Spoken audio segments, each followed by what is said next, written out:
Connaissance, recherche, sciences, mathématiques, théorie, physique, philosophie, conférences, archéologie, nature.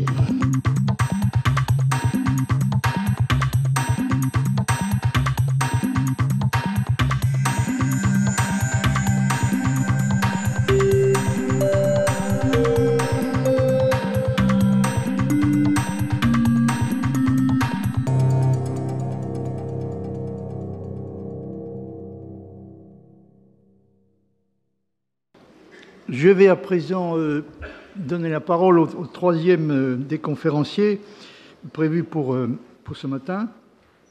Il s'agit de Thierry Di Cepolo, qui est le directeur de la revue et des éditions Agone, qui fera un exposé intitulé « Tout ça n'est pas seulement théorique, note sur la pratique d'une ligne éditoriale ». Il va s'exprimer dans un contexte qui est un peu inhabituel pour lui, mais je lui dirai simplement que je suis particulièrement heureux de lui donner l'occasion de le faire. Mon cher ami, vous avez la parole. Merci Jacques Bouvresse, merci. Sous ce titre, je vais m'appuyer évidemment sur la pratique éditoriale d'une maison d'édition qui s'appelle Agone. Comme producteur de propagande, c'est-à-dire un ensemble de textes, de sons et d'images qui participent à maintenir ensemble en l'état l'ordre social, le métier d'éditeur tient une position paradoxale par bien des aspects. D'un côté, sa marque, le nom de la maison d'édition, est bien visible sur le produit livre. De l'autre, tout un chacun est en droit de se demander ce qu'il fait. L'éditeur n'est ni l'auteur qui a écrit le livre, ni l'imprimeur qui l'a fabriqué. Pour une part, il est responsable de la mise en circulation de milliers de phrases. Pour une autre, il ne peut en réclamer la paternité, il ne les a pas écrites. Intermédiaire trop visible, quelle légitimité a-t-il de revendiquer les idées qui portent ces livres? Suffit-il de dire que sans son travail, la transformation de manuscrits en livres, de telles idées ne pourraient être sorties de l'anonymat? L'objet de mon intervention n'est évidemment pas de vous expliquer en quoi constitue la transformation de manuscrits en livres. Mais je m'appuie sur la position spécifique de l'éditeur, un métier qui mêle indissociablement l'argent et les idées.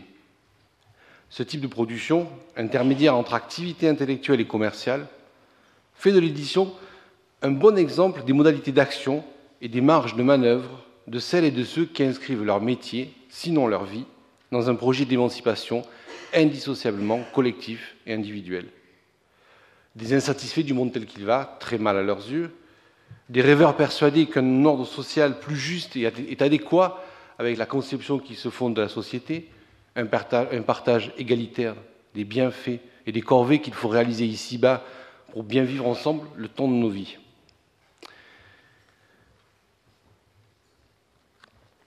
Il est courant de formuler ces questions en termes d'adéquation entre nos idées et nos pratiques.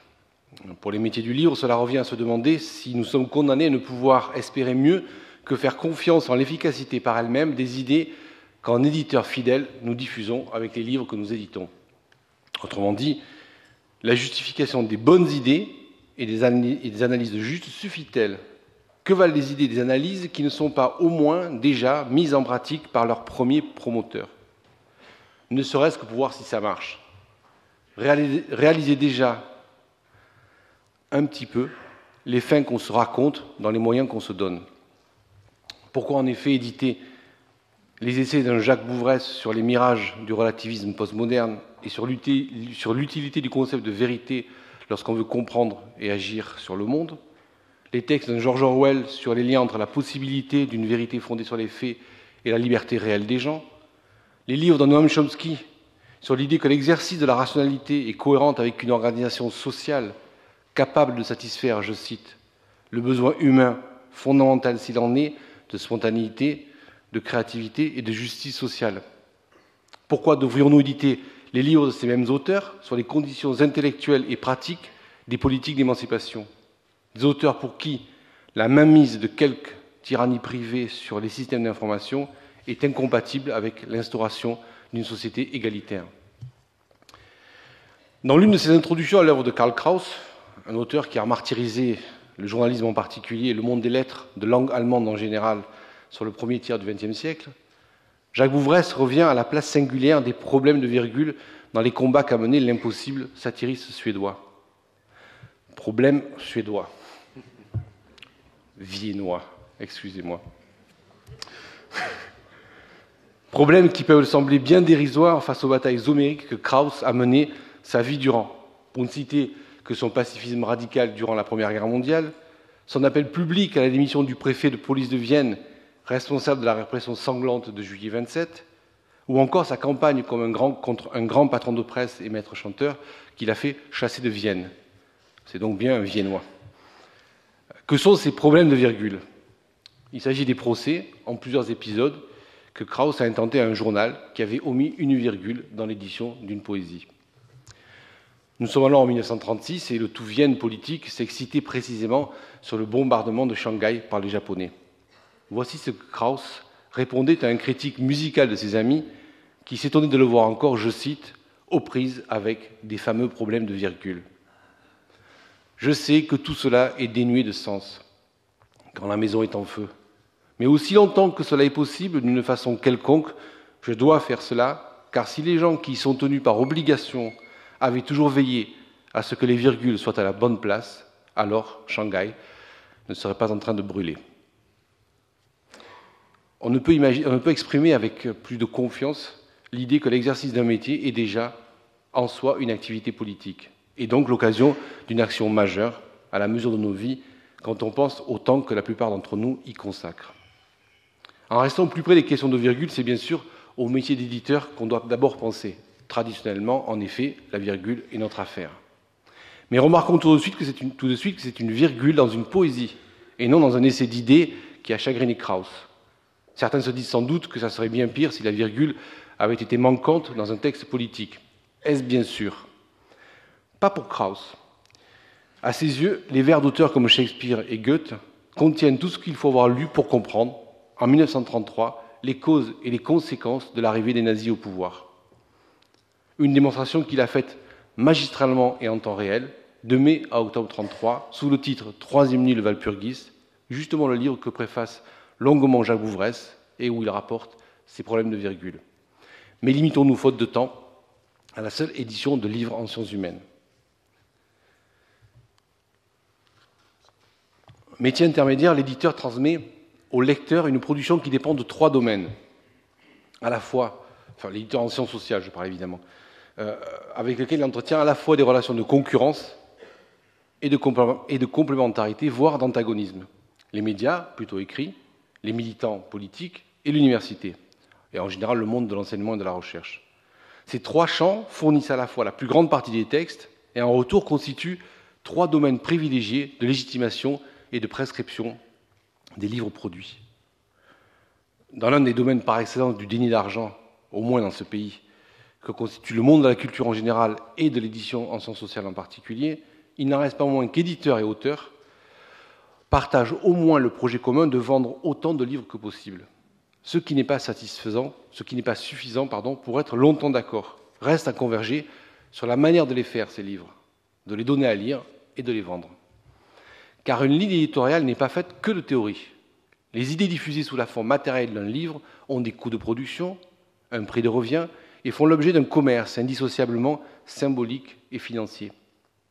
Tout contrat d'auteur qui définit les moyens qu'on se donne pour arriver aux fins qu'on ne s'avoue pas toujours peut être vu comme l'ensemble des règles qui fixent la transformation d'idées en gloire et en argent. Mais un contrat ne dit pas grand-chose entre les moyens et ses fins, et surtout le propos de l'auteur qui a convaincu l'éditeur d'en faire un livre, d'autant plus si on attend de ces idées quelque effet sur le monde social. Les divergences peuvent donc apparaître à l'épreuve de cette alchimie très prosaïque, une fois passée la lune de miel, ce moment où l'éditeur et l'auteur s'unissent autour du texte, les phrases de l'un se glissant sous la couverture de l'autre, les pensées de l'un se reconnaissant dans les phrases de l'autre qui voit déjà son nom en haut de la page. Le champ d'origine de l'auteur peut alors avoir son importance, ainsi que les relations qu'il entretient avec les autres domaines. Par exemple, un universitaire engagé en politique, un chercheur tenant les médias pour le canal privilégié de diffusion de son savoir, ou n'écrivant que pour ses pairs, à l'inverse. Évidemment, ce sont là des exemples simples. Dans la réalité, toutes les combinaisons, y compris contradictoires, sont possibles. L'une des premières fois où j'ai été amené à parler des tensions à l'œuvre entre théorie et pratique dans l'édification d'une politique éditoriale, la question au programme n'était a priori pas du tout de critiquer l'ordre social, ni d'œuvrer dans un monde meilleur sans attendre les lendemains qui chantent. J'avais été invité à un colloque tout à fait savant sur la circulation des biens symboliques. À titre d'éditeur de livres de sciences humaines, j'intervenais aux côtés d'André Chiffrin, le fameux éditeur franco-américain. Sous l'intitulé « Les enjeux de l'édition en sciences sociales », on nous avait demandé de traiter les effets de la concentration éditoriale mondialisée et notamment de la situation française. Comme le rappelle Chiffrin dans son dernier livre, la conception qu'il avait faite, voilà 10 ans, de la situation de l'édition dans le monde anglo-saxon avait été jugée, je cite, « certes critique et tout à fait regrettable, mais absolument impossible au pays de l'exception française ». 5 ans plus tard, on assistait à l'effondrement de Vivendi. Issu en 1998 de la Générale des Eaux, ce groupe emportait avec lui un tiers de l'édition française. Des maisons comme Plomb, Lafon, Nathan, Bordas, Pocket. Bien sûr, la glissade n'est pas allée très loin. Le groupe Hachette s'est tout de suite placé en repreneur. Et d'ailleurs, il s'en est fallu de peu que la France ne dépasse les États-Unis dans le domaine de la concentration éditoriale. Mais ce rachat a été vite invalidé par la justice européenne, qui a été appelée à l'aide par un groupe d'éditeurs et de libraires. La situation était à ce point désespérée que le baron Ernest Antoine Sellier, président de Wendel Investissement, ancien patron des patrons français, a pu passer pour un chevalier blanc, comme on dit dans les gazettes. Il a repris, sous le nom d'Editis, une partie de Vivendi, Hachette gardant le reste. Avec un demi-siècle de pratique éditoriale de l'édition, André Chiffrin peut se prévaloir d'une certaine expérience, en particulier la direction de Pantheon Books, qui a été fondée au début des années 40 par son père. Rappelons que ce dernier n'en était pas alors à ses premières armes, puisqu'il avait créé la Pléiade, cédée aux éditions Gallimard, pour qui il avait travaillé jusqu'à la fin des années 30. Puis son patron, qui avait de grands projets avec l'occupant, dut licencier son personnel juif pour satisfaire les conceptions littéraires de l'ambassadeur nazi Otto Abetz. C'est dire si André Chiffrin s'y connaît en OPA éditorial. Mais ce n'est pas exactement le même genre d'agression que celui-ci a connu plus directement aux États-Unis. Après le rachat de Panthéon par Random House, il a découvert l'incompatibilité radicale entre un grand groupe de communication et le métier d'éditeur de livres exigeants tel qu'il le pratiquait, une activité commerciale qui est plutôt habituée à des marges, quand il y en a, de 3%. Alors que Wendel, par exemple, prétend atteindre des retours sur investissement de 25%, et des groupes comme le conglomérat allemand Bertelsmann demandent une croissance annuelle de 15%, parallèlement à un bénéfice de 10%. C'est ainsi que Chiffrin affronta le diktat de la rentabilité et la soumission de l'éditorial au commercial, ce qui le poussa à démissionner avec son équipe pour fonder avec quelques auteurs une nouvelle maison, The New Press. Mais revenons à notre colloque sur le marché des biens symboliques. Les universitaires qui nous avaient invités l'avaient donc fait sur la base du constat suivant. Le gigantisme des groupes d'édition, la fusion de leurs activités avec l'industrie du divertissement et leur soumission aux logiques du profit, tout ceci met en danger le type de livre qu'ils éditent, qu'ils lisent et qu'ils discutent. Chiffrin et moi-même, qui travaillons dans des maisons d'édition indépendantes et à but non lucratif, étions donc assez bien placés pour illustrer, y compris dans la pratique, les analyses qu'on nous avait demandées. Qui plus est, ces analyses, pas complètement inconnues aux sociologues et aux historiens de la culture, parfois même de l'édition qui nous avait invités, étaient donc bien connues de ceux-ci. Partageons-nous pour autant les mêmes enjeux quant à l'édition en sciences sociales et humaines? La question méritait en effet d'être posée, car les livres de nos interlocuteurs, pour la plupart de ceux que j'avais lus, souvent de très bons livres d'ailleurs, étaient parus chez 3 éditeurs essentiellement. La Découverte, marque alors récemment acquise par le baron Sellier avec le lot Editis, Le Seuil, maison rachetée via La Martinière, numéro 1 du livre illustré, par Chanel, groupe comprenant entre autres les couverts Guy de Graine, les montres Bell et Ross, les fusils de chasse Hollande et Hollande et les maillots de bain Herès. Enfin, Fayard, enseigne du plus grand groupe de presse et d'édition français, par ailleurs également marchand d'armes, le groupe Matra, Hachette, Lagardère. Selon donc que nous étions éditeurs indépendants ou chercheurs payés par l'État, tirions-nous donc les mêmes conséquences de la connaissance que nous avions des dangers que font peser sur nos livres l'appétit croissant des grands groupes sur le secteur éditorial. On peut même se demander si certains en tiraient la moindre conséquence. Il en est parfois du monde universitaire ce que Karl Kraus disait de la politique autrichienne, je cite.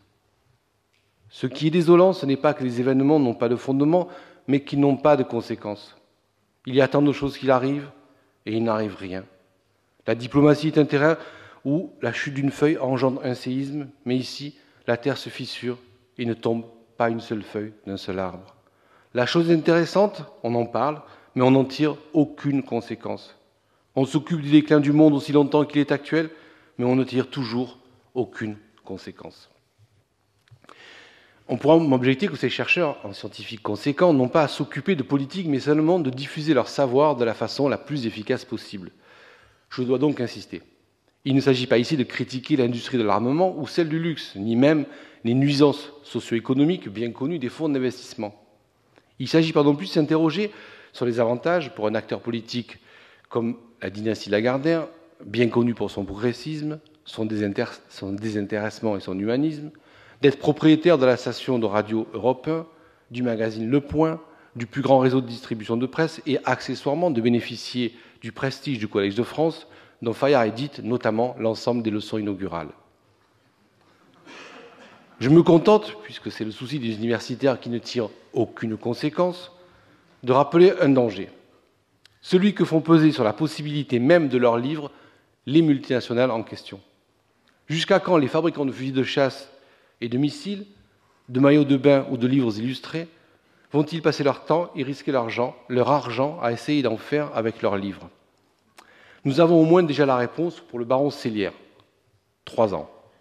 C'est le temps au bout duquel Editis a été vendu à Planeta, géant espagnol d'édition et de communication, également diversifié dans le transport aérien. Il serait évidemment édifiant d'entrer dans le détail des 3 ans de la gestion du groupe Editis par le baron Sellière. On parlerait de l'intéressement des dirigeants, de l'absence d'augmentation de salaire des employés, des départs systématiquement non remplacés, évidemment d'un contrôle drastique des coûts et surtout d'un marketing agressif. Mais revenons sur la question des conséquences à tirer du point de vue des auteurs de livres exigeants en sciences humaines qui déplorent, ne serait-ce que pour eux-mêmes, la mainmise des multinationales sur l'édition. Si ces universitaires n'en tirent aucune conséquence, leur situation crée toutefois au moins un problème, disons moral et politique, assez classique. Celui du transfert aux tyrannies privées d'une production financée par l'argent public. Sans même parler des années nécessaires à la formation d'un chercheur sur le budget de l'éducation nationale, son salaire et ses moyens de travail sont également payés par la levée d'impôts. Mais les livres qu'il donne à éditer, conçus sur son temps de travail, sont convertis par l'éditeur en chiffre d'affaires sans autres frais de production. Cela peut-il laisser indifférents vraiment tous ceux qui s'inquiètent du rôle des grands groupes sur l'organisation sociale du monde dans lequel nous vivons? On répond souvent à ces difficultés en évoquant le fait que les livres exigeants de sciences humaines, réputés invendables, coûtent plus d'argent à l'éditeur qu'ils n'en rapportent. Ça ne convient pas du tout à l'image d'impitoyables gestionnaires que les grands capitalistes d'industrie donnent d'eux-mêmes. Ainsi, la vente par Wendel de son groupe d'édition à Planeta lui aurait permis de réaliser un bénéfice record de 300%. Acquis avec une mise de fonds de 225 millions, Editis a été revendu un peu plus d'1 milliard. C'est bien la preuve qu'on peut faire beaucoup d'argent avec l'édition. Certes, pas tant en vendant des livres qu'en achetant et en vendant les maisons qui les font. Mais pour que la deuxième opération puisse être réalisable, il faut bien que la première la rende possible. Et pour cela, il faut bien que des livres continuent de paraître et d'être vendus. À ce stade, on doit se demander pourquoi le baron Sellière, moins connu pour sa bienveillance et son intérêt à l'égard de la culture que pour ses positions réactionnaires et sa rapacité en affaires, ne s'est pas débarrassé tout de suite des marques d'Editis qui publient des livres peu rentables. D'autant plus lorsqu'il s'agit de la découverte, comme dit Chiffrin, la dernière grande maison d'édition de gauche, dont la production de livres exigeants et réputée peu rentable, s'accompagnait de propos critiquant la vision du monde de l'ancien patron des patrons français. Sans aucun doute d'abord, parce que cette maison, comme les autres, a participé à l'obtention du remarquable taux de croissance de 19,11%, préalable à l'opération mirobolante réalisée par Wendel. Ensuite, parce que diversification et surproduction sont les clés indispensables pour arriver à un ordre de bataille sur le terrain de la diffusion et de la vente. Nous voici rendus au plus sombre de l'alchimie de la diffusion des idées. La surproduction est d'abord l'instrument par excellence d'occupation du terrain. La surface en mètres carrés de table d'exposition et en mètres linéaires d'étagères de librairie est limitée. Ainsi, les livres se poussent-ils les uns les autres d'une parution à l'autre. Donc, celui qui produit le plus se donne les moyens de rendre ses concurrents moins visibles. Évidemment, la surproduction dépend des capacités de financement. Plus le groupe est grand, et plus grands sont ses moyens financiers. Pour ne citer qu'un seul chiffre, celui des 4 milliards d'euros de trésorerie, 4 milliards d'euros de trésorerie disponibles par Lagardère à l'époque où il a mis la main sur Time Warner Book, devenant par là même l'un des premiers groupes d'édition mondial. Mais la surproduction est aussi la base d'une alliance entre médias et édition qui fournit le flux continuel d'amnésie et de distraction nécessaire pour garder en état de consommation maximale le monde dans lequel nous vivons. En librairie comme ailleurs, la surproduction entretient la tyrannie de la nouveauté, favorisant les livres vite faits et vite vendus. Des livres qui ne se chassent pas évidemment les uns les autres, mais qui chassent surtout les livres exigeants, d'autant que ceux-ci ne sont ni vite faits, ni vite vendus. Ils demandent des compétences et du temps, ce qui n'est pas sans effet, indissociablement sur le type de livre édité et sur leurs conditions de rentabilité. Car l'édition de livres exigeants peut être rentable, mais d'une rentabilité qui sera toujours insuffisante pour satisfaire les objectifs de croissance à 2 chiffres.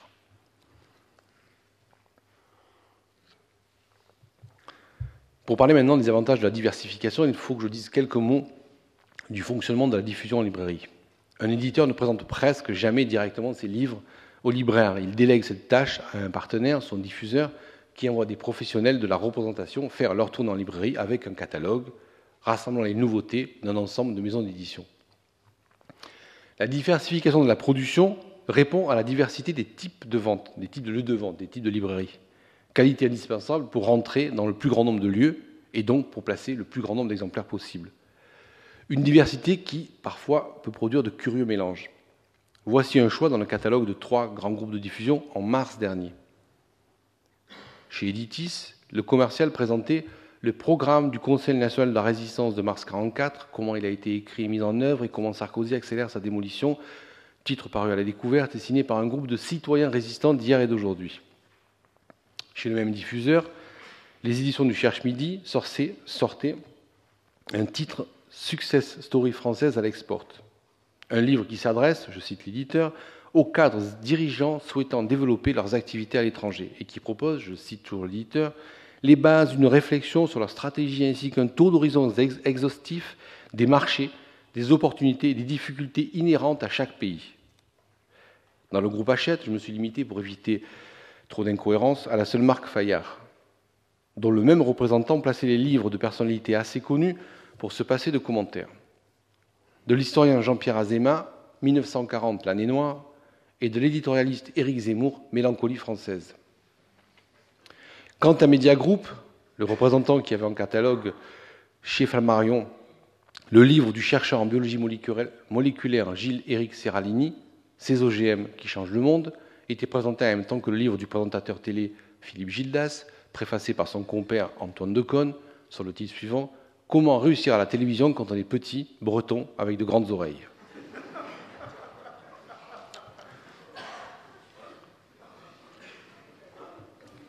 On imagine bien que les conditions commerciales, c'est le mois de mars, hein, seulement le mois de mars, c'est comme ça tous les mois. Hein. On imagine bien que les conditions commerciales concédées à une libraire par un représentant, c'est-à-dire sa remise, dépendent du volume des commandes. Et on comprend tout de suite qu'un libraire obtiendra d'autant plus facilement des bonnes remises qu'il accepte la surproduction commerciale et médiatique qui compose la plus grande part de la production des grands groupes. Ensuite, évidemment, plus un libraire dispose de grandes surfaces et plus son volume de vente s'accroît, ce qui lui permet de négocier les meilleures remises, y compris sur les livres peu commerciaux. Ce qu'évidemment la plupart des petits libraires qui limitent leurs commandes aux seuls livres exigeants auront du mal à obtenir une bonne remise. Voire, s'ils ne vendent pas assez, ils seront sanctionnés par une baisse de leur remise. Ainsi, les grands groupes favorisent un monde de partenaires sociaux à leur mesure. Et c'est donc tout naturellement que les libraires de centre-ville sont remplacés par des enseignes de grandes marques qui seules dégagent les marges suffisantes pour survivre à la spéculation sur le montant des pas de porte dans le cadre des opérations de gentrification. Évidemment, opérations canalisent les livres exigeants que ne pourront plus vendre ces libraires. Les choses sont bien faites, si l'on peut dire.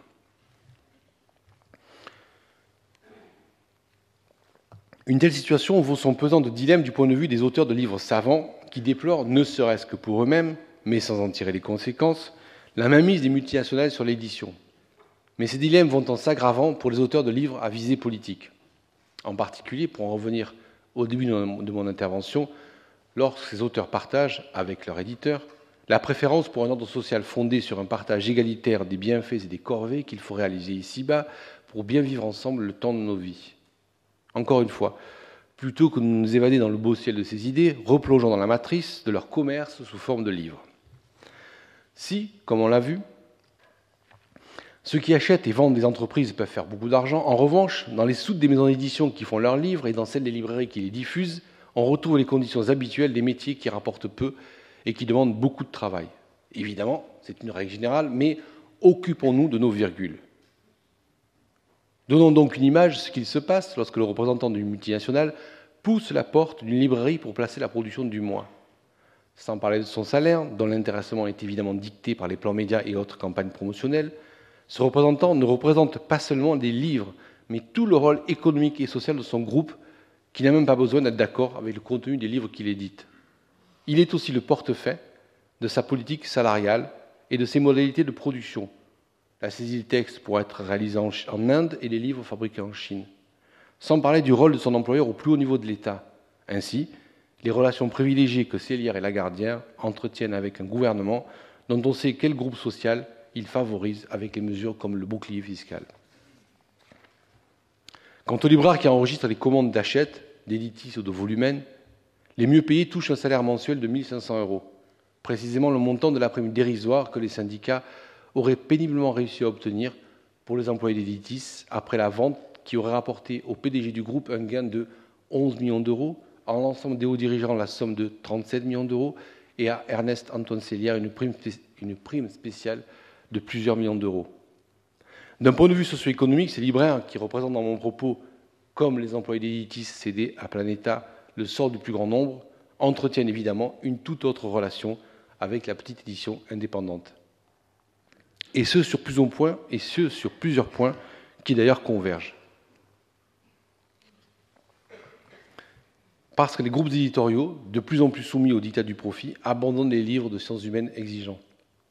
Et parce que cette production est désormais reprise par un nombre croissant d'éditeurs qui font ces livres pour leurs qualités intellectuelles et parfois les effets politiques attendus de leur mise en circulation en accord avec les idées qu'ils portent. Ainsi, dans la maison d'édition au nom de laquelle j'interviens ici, tous les employés reçoivent le même salaire, de l'ordre du SMIC. On ne gagne aux éditions Agone, organisée sous forme associative, que le produit de son travail. Aucun actionnaire n'y prélève sa dîme. Ce qui limite d'ailleurs quelques contradictions dans l'usage qui est fait de l'argent public, dont les subventions accordées par l'État et les collectivités territoriales. Ce qui permet aussi d'entretenir une toute autre relation intellectuelle et politique avec les livres des anarchistes et des socialistes qui composent les socialistes, évidemment. Rien à voir avec le Parti socialiste, je parle des socialistes révolutionnaires, qui composent donc une bonne part de notre catalogue. Mais également du point de vue tout aussi politique, avec notre ligne éditoriale, qui est fondée sur une réappropriation des Lumières. Une ligne qui est portée, vous l'avez remarqué, par une partie des intervenants et des auteurs du programme de cette journée. Il est assez courant de critiquer le marketing et la publicité comme un ensemble de pratiques socialement nuisibles, une forme de manipulation et de tromperie.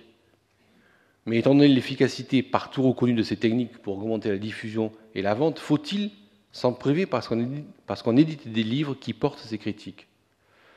Chez Noam Chomsky, le marketing est décrit comme, je cite, « une manière de créer des besoins artificiels, de contrôler la façon dont les gens pensent et regardent les choses ». Un propos qui prend place chez lui dans une analyse plus globale du rôle de la propagande en démocratie, où les médias tiennent bien sûr le rôle titre. C'est un sujet en soi, et un sujet d'ailleurs qui prend une place importante dans la ligne éditoriale d'Agone. Un sujet que je n'aurai le temps de traiter qu'en illustration des conséquences que nous tirons pour faire un peu mieux qu'espérer en l'efficacité par elle-même des idées que nous publions. En faisant plus simple, on doit pouvoir synthétiser les analyses que nous avons publiées sur les médias par la thèse suivante.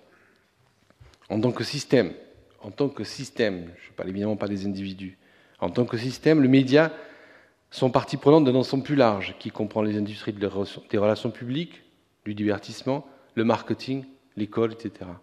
Un ensemble qui assure, dans les démocraties formelles, l'incorporation, la reproduction et le maintien non violent d'un ordre social injuste, qui participe à maintenir en place les structures du pouvoir et de l'argent, qui favorise les penchants à la soumission et au narcissisme, et qui nous détourne de nos idées ridicules d'égalité et d'autonomie dans nos propres affaires. On comprendra que les éditions Agone n'ont pas plus d'attachés de presse que de services marketing, et que nous ne pratiquons pas le service de presse. Je parle de cet envoi systématique de services de presse, qui pour nous est une sorte d'usage qui consiste à envoyer des livres comme des échantillons, et qui d'ailleurs sont traités comme tels, des échantillons. Liste d'auteurs et de titres, extraits et comptes rendus, montés avec plus ou moins de bonheur entre des articles d'actualité et des pages publicitaires. Il n'y a pas de manière plus efficace de neutraliser le potentiel critique ou novateur d'un propos. On ne peut réduire plus vite le travail lent et fouillé que réclame l'édition de livres exigeants, qui s'oppose par nature au poncif et au prêt-à-penser, dont les médias sont les premiers producteurs et les principaux amplificateurs. Et même lorsque, résultat hasardeux, des contradictions propres au champ médiatique, les livres et les idées qu'on diffuse seraient respectés, il faut bien voir que celles-ci participent d'abord à donner l'illusion de la pluralité, à masquer le travail réel, quotidien et massif de la propagande médiatique.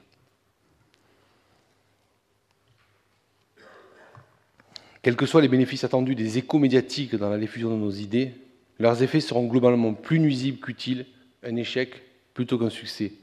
Car enfin, que valent les critiques du caractère liberticide et pathogène du capitalisme, celles du monde du travail sous régime néolibéral, dont la diffusion dépend des valeurs et des pratiques de ceux qui perpétuent cet ordre social?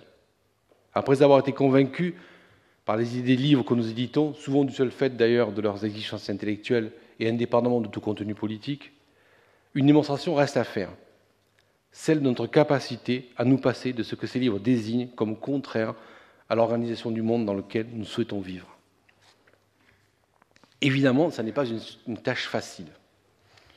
En plus de changer les résistances inscrites au plus profond de nous-mêmes, résistances portées par la structure objective de l'organisation sociale, en plus de résister à un ordre économique défavorable aux activités peu rentables, de faire face aux ambiguïtés du rôle de l'État, naturellement au service des classes dirigeantes, il faut résister au flot quotidien de télévision, à l'industrie du divertissement et à tout ce qui l'accompagne.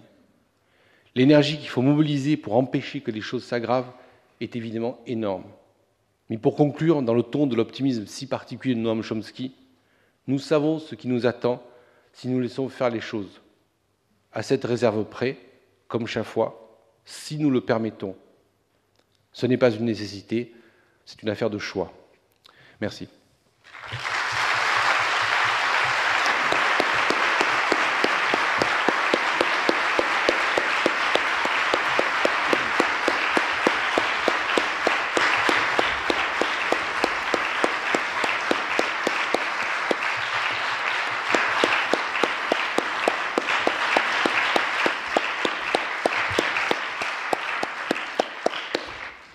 Je remercie Thierry Discepolo. Je ne vais pas non plus faire de commentaires. Vos applaudissements en sont un et se suffisent à eux-mêmes.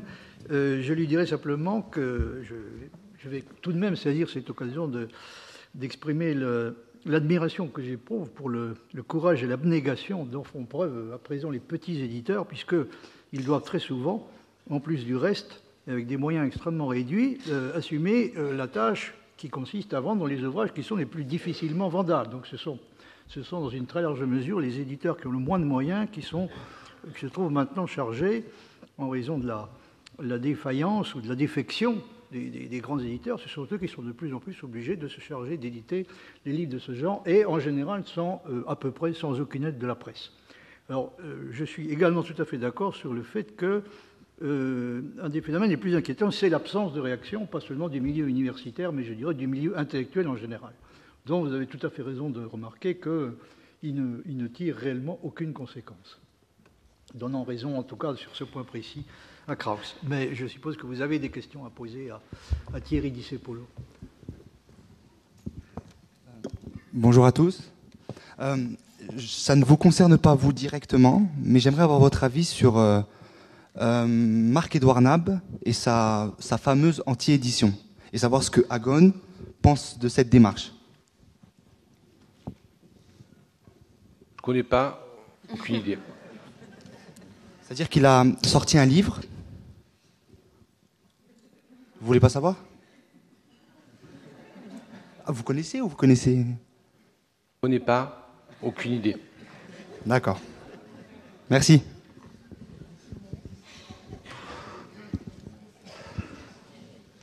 Oui. Oui,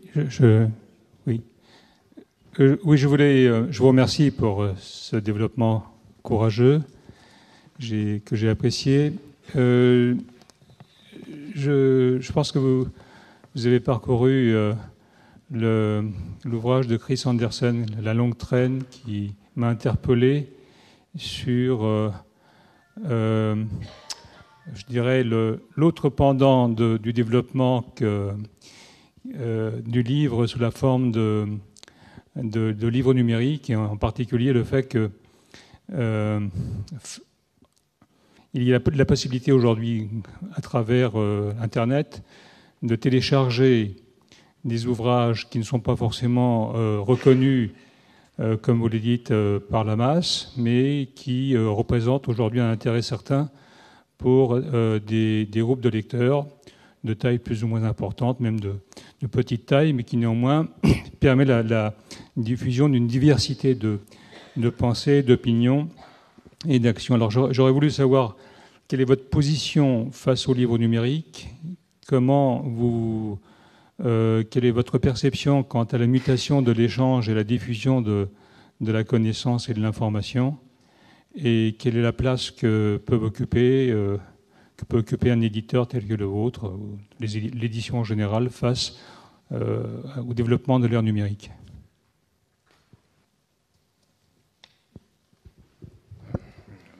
Déjà, j'ai dû sans doute mal me l'expliquer. Vous avez dit qu'on éditait des livres qui n'étaient pas reconnus par la masse. C'est tout à fait faux.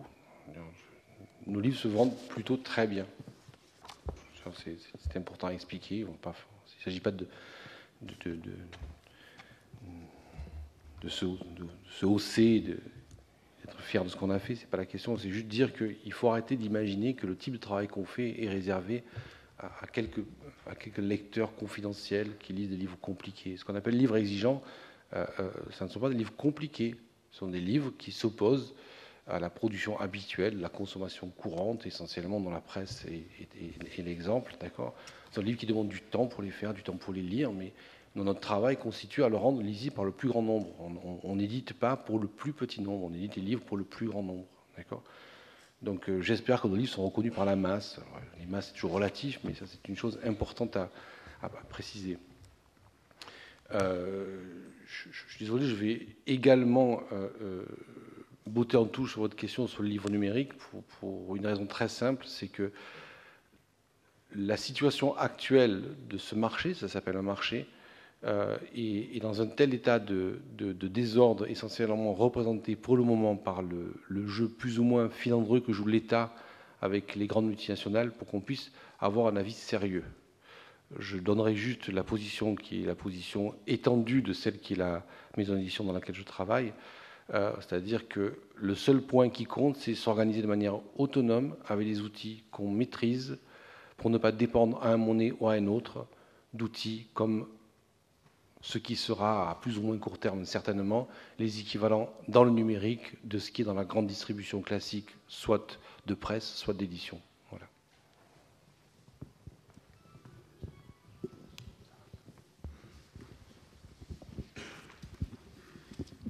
Oui, bonjour. Je suis pas sûr que ce sera une question qui intéressera beaucoup de monde, mais donc je m'en excuse, mais elle m'intéresse moins. Au sujet de ces auteurs qui dénoncent la mainmise des grands groupes sur le secteur des médias en général et de l'édition en particulier, mais qui n'en tirent aucune conséquence, moi je me suis longtemps posé la question pourquoi Noam Chomsky avait publié Manufacturing Consent chez Penton Books, qui, comme tu l'as dit, est une filiale de Random House, elle-même filiale de Bertelsmann, si je ne m'abuse. Non, c'est pas le cas? Pantheon Books, c'est la maison d'édition indépendante initialement créée par le père d'André Chiffrin, Oui. qui a été ensuite racheté. Racheté, d'accord. Oui, donc c'est un rachat. Mais quand? Alors, parce que Manufacturing Consent, c'est, si je ne m'abuse, c'est 1988. C'est après. C'est après. Bon, bah voilà, ça répond à ma question. Le fait est que Noam Chomsky, aux États-Unis au moins, est publié essentiellement chez des maisons d'édition indépendantes, autant que c'est possible, ce qui n'est évidemment pas le même cas en France, mais pour des raisons qui sont indépendantes de sa volonté. J'imagine qu'il a autre chose à faire que gérer la gestion de la vente de ses droits étrangers.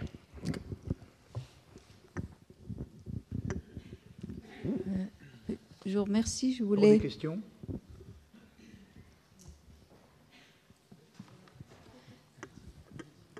Bon, je voulais poser une question parce que bon, je ne suis pas du tout expert en matière d'édition. Et vous avez dit que vous ne faisiez pas, au niveau de la promotion, vous n'utilisiez pas les médias ni la presse.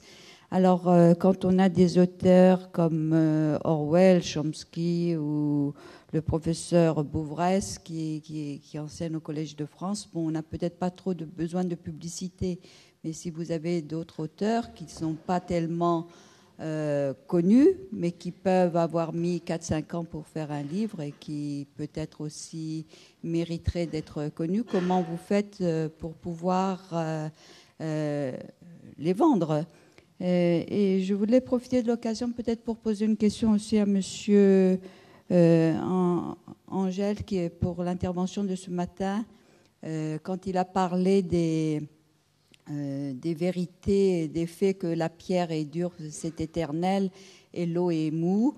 La pierre est dure sous une certaine température. Si la température dépasse, elle peut devenir molle. Et ce qui était molle peut devenir dur, la glace, si on passe au-dessus d'une certaine température. Bon, alors, je ne sais pas si vous croyez à des vérités éternelles. Est-ce que l'universel n'est pas un projet où elle est donnée de facto? Ça, je me permets de poser la question depuis ce matin. Les deux interventions me laissent sur ma faim. Je vous remercie. Sur les variations de dureté et de mollesse de l'eau et de la pierre, je laisserai les autres répondre, d'accord?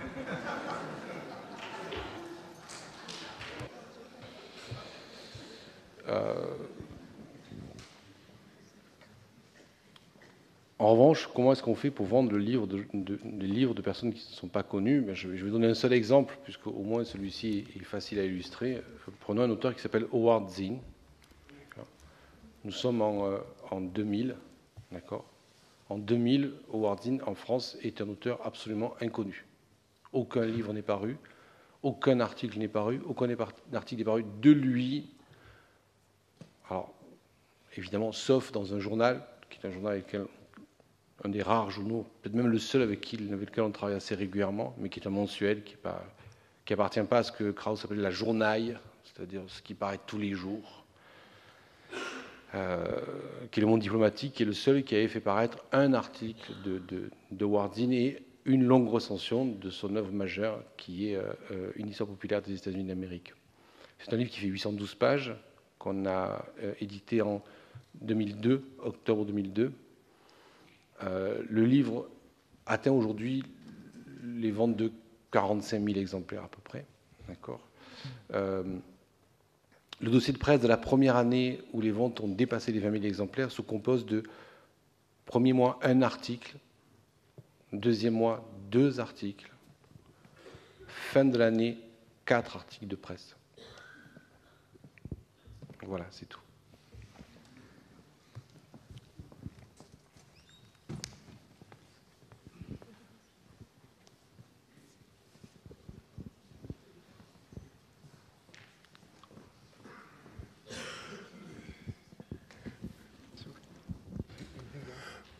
Bonjour. Moi, je voudrais, pour rester un petit peu sur la question de la publicité,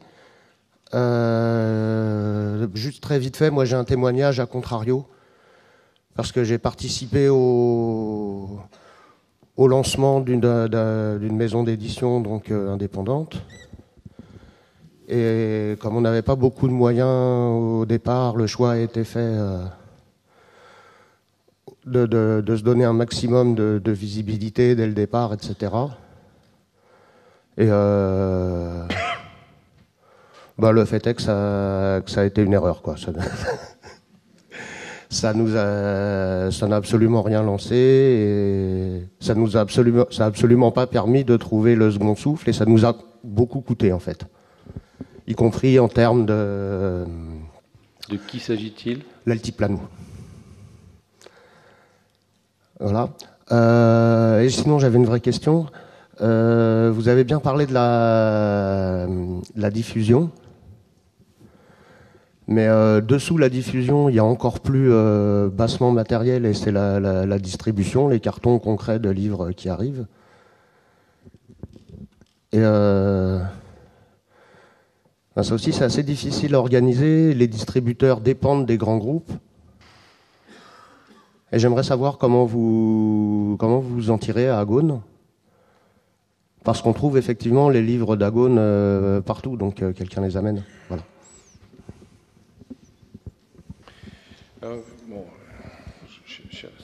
Ce qui est terrible, c'est quand on intervient effectivement avec l'a priori de surtout pas s'envoler dans le ciel des idées, c'est que les questions nous suivent. Hein. Je veux dire, elles ne nous permettent pas de monter très haut dans le ciel des idées non plus. Donc on va rester effectivement dans ces questions très très terre à terre. Alors, ça serait très long de répondre, puisque la seule bonne réponse à votre question serait un exposé des pratiques quotidiennes qui sont celles de la maison d'édition pour laquelle je travaille. Donc, ça serait un petit peu long. Je vais juste donner deux informations. La première, c'est qu'on est distribué par ce qu'on appelle un moyen gros, voilà, qui s'appelle les belles lettres. D'accord ? Pour aller très vite, vous avez un hyper gros qui est Hachette, qui a lui seul un groupe complet.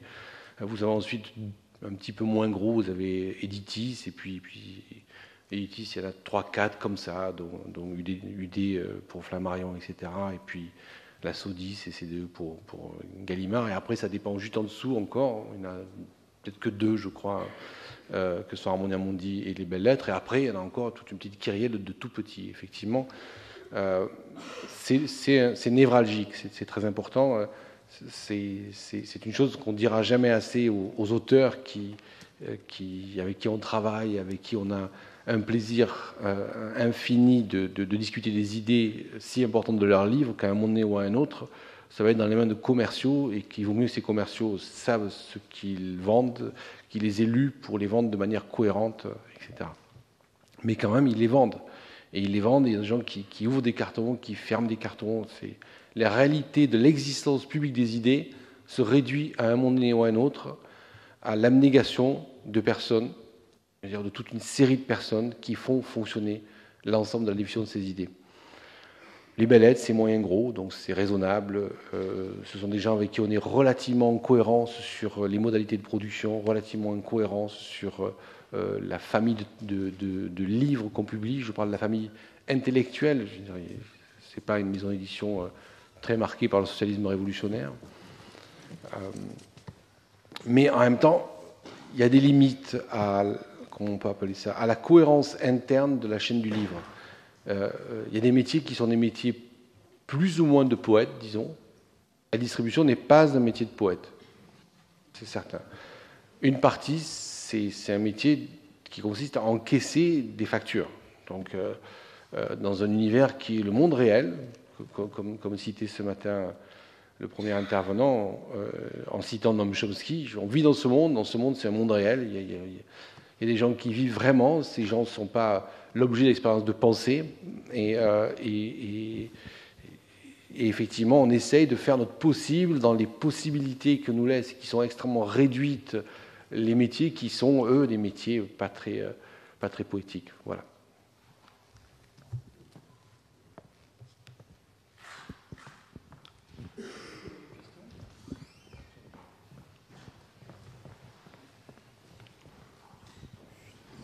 Merci. Oui, une toute petite question. Merci encore pour votre exposé qui était très fort.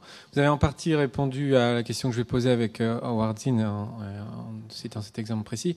Vous dites donc les livres exigeants, il marche bien, ça se vend bien. Ça, comme votre exposé était enrichissant aussi parce qu'il était très précis avec des chiffres, c'est quoi un livre qui marche bien pour Agone et par rapport à une autre maison d'édition? Je ne vous fais pas la même introduction que tout à l'heure. C'est évidemment très relatif. C'est-à-dire, je vais donner deux exemples qui sont ou deux spectres de ce qu'on appelle bien se vendre, d'accord. Prenons la tétralogie Novembre 18 d'Alfred Döblin, 4 tomes, 550 pages, 500 pages, 550 pages, 750 pages. Les seuls frais de traduction du dernier tome s'élèvent à 14 000 euros. Les frais de fabrication, plus. Combien 22 000 euros, vous avez vu, je suis lamentable. Frais de fabrication 8-9 000 euros. Oui, je fais juste une remarque aussi. Vous avez trouvé mon exposé courageux, mais je ne suis pas venu seul quand même.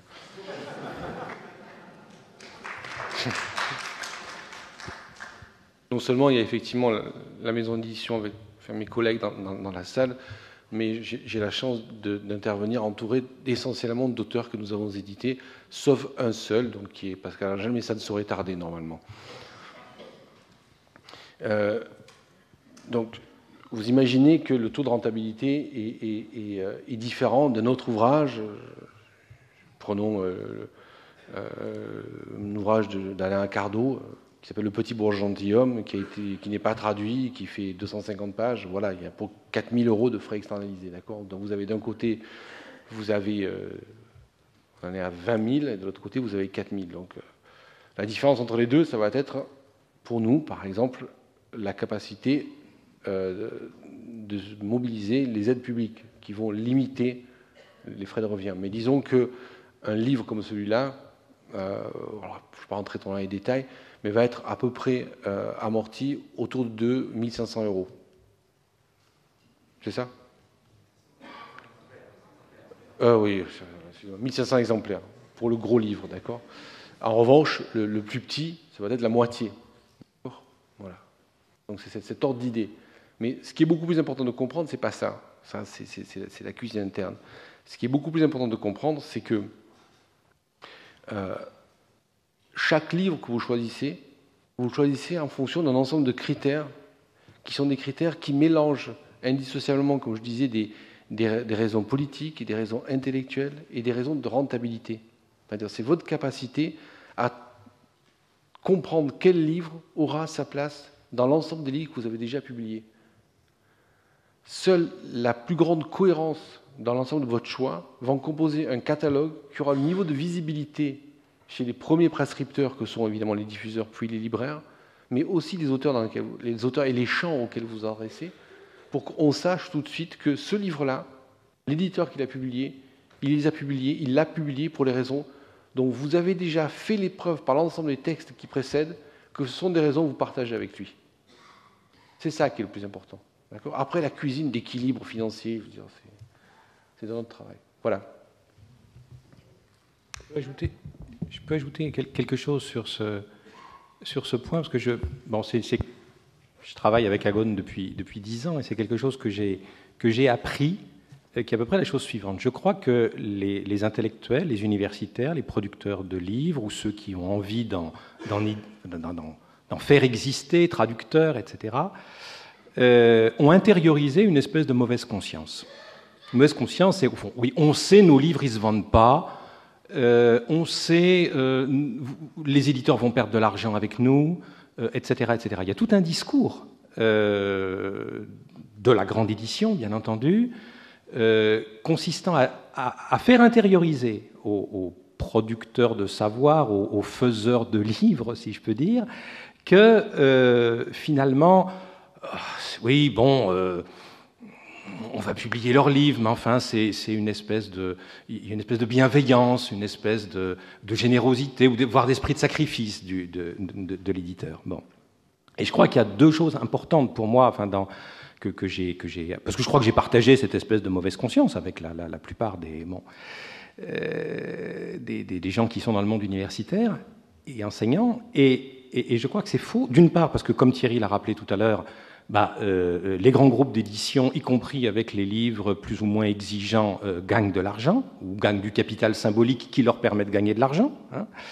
Et d'autre part, des petites maisons d'édition, ou des maisons d'édition en tout cas indépendantes comme Agone, font la démonstration qu'on peut gagner de l'argent sur chacun, ou presque chacun, des livres qui sont publiés. Si je prends la collection dont je suis responsable, à ma grande surprise, c'est une découverte, finalement, il y a sur la bonne vingtaine de livres qui a été publiés, je crois qu'il y en a quoi ? Il y en a peut-être 2 où on a perdu de l'argent. Voilà. Je ne dis pas que les autres ont permis de faire fortune, mais ce sont des livres qui sont rentables. Et faire la démonstration, y compris en termes d'estime de soi et de vision de soi et de sa place dans la société, faire la démonstration que des livres exigeants, difficiles intellectuellement ou à contre-courant politiquement peuvent gagner de l'argent et faire vivre une maison d'édition, c'est-à-dire faire vivre aussi ceux qui y travaillent, ou contribuer à faire vivre ceux qui y travaillent, je crois que c'est quelque chose d'extrêmement important, et que si les intellectuels et universitaires avaient cette conscience-là, il y aurait peut-être d'autres rapports aussi entre le monde de l'édition et le monde intellectuel universitaire. Avant de conclure cette matinée, je me permettre deux petites remarques supplémentaires. D'abord, je ne crois pas qu'il suffise de publier des auteurs connus pour que les livres se vendent. C'est plus compliqué que ça. Je suppose que Karl Bühler, par exemple, est un auteur connu.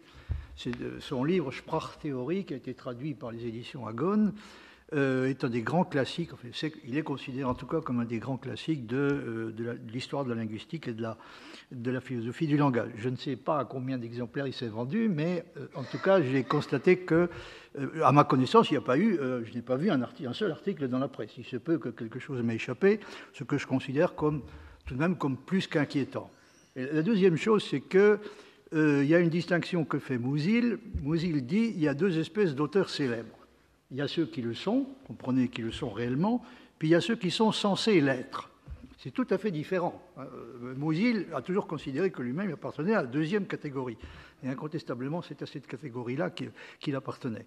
Alors, il a dit aussi qu'il y avait des auteurs qui, on dirait aujourd'hui, qui se vendent dans les kiosques de gare, puis il y a ceux qui se débitent à la pharmacie sur ordonnance. Et ce sont souvent des auteurs très connus. Musil est un exemple tout à fait typique.